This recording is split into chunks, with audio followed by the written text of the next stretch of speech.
really just a poor performance from the beginning. They really came out with force, had us on our heels. We got down big early, fought back. It was 2-2 at the end of the first quarter. The second quarter was a killer, 45-30. The third quarter, we had a group in there that, with really just hard, unselfish play, went on a strong run. I think it was 15-2 and got us within 8.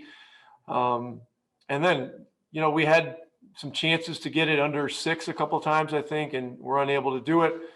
But it's, a lot of what we've been talking about is that it's a 48-minute game, and we've got to start stronger. So we got to learn from this one, as we've got to learn from some of the other games this year, and simply do better. Tim McMahon. Rick, how much of a concern is this team's focus and its mentality right now, and how do you solve some of those issues? Yeah, I mean, there's been some soul searching over the last 5 games. We've talked about some things. We haven't had much practice time. We'll be able to have a practice on Tuesday. Of course there's concern.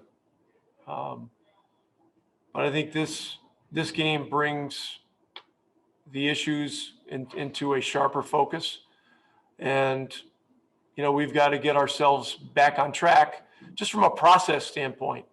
Forget about wins and losses. We've got to win games. That's our job, is to win games. But the process with, of how we do it and is really important. And that's, that's hard physical and mental disposition to start the game. And really, it's both ends of the floor. It's not just defensive rebounding. Offensively, you've got to play with force too. So give Sacramento credit.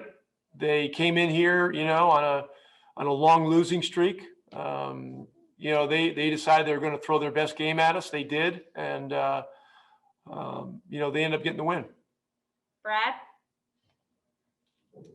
Yeah, Rick, during that third quarter run, the guys on the sideline, which included, a lot of the starters, were up along the baseline, along the edge of the court, really into it. And it seemed like there was an overall urgency. And I wonder if sometimes you ask yourself, why isn't that urgency showing earlier in the game, before you get down by 21 points?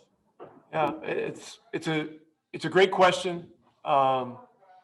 And it's coming more and more into focus, and that's really the essence of where we are.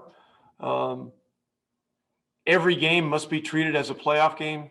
Really all these teams are playing their butts off. They're, even teams that are out of it are going to be playing hard. Detroit coming in here on Wednesday they're a hard play team, and we're going to get their best game, and we get the opponent's best game on most nights. People come after us, and so that's a challenge that we've got to embrace. And we've got to reach down and do a hell of a lot better.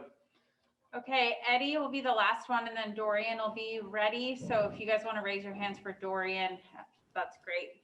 Go ahead, Eddie. Rick, you mentioned that group in the third quarter there that did some damage and unselfishly. Is selfish play, when you've got so many gifted offensive players, sometimes hard to avoid? Well, look, I was addressing the way those guys were playing.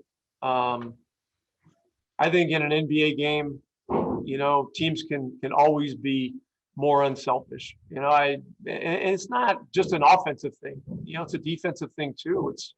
It's the willingness to help. It's building a trust where that if you're beat, somebody's got your back, and then somebody's got the back of that guy that's helping, and then the defense rotates the way it's supposed to.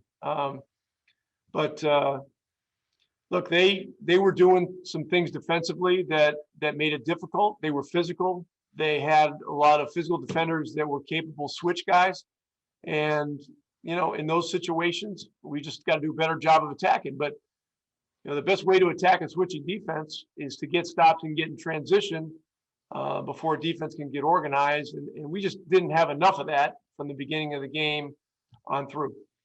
All right, thanks, Coach. All right, Dorian.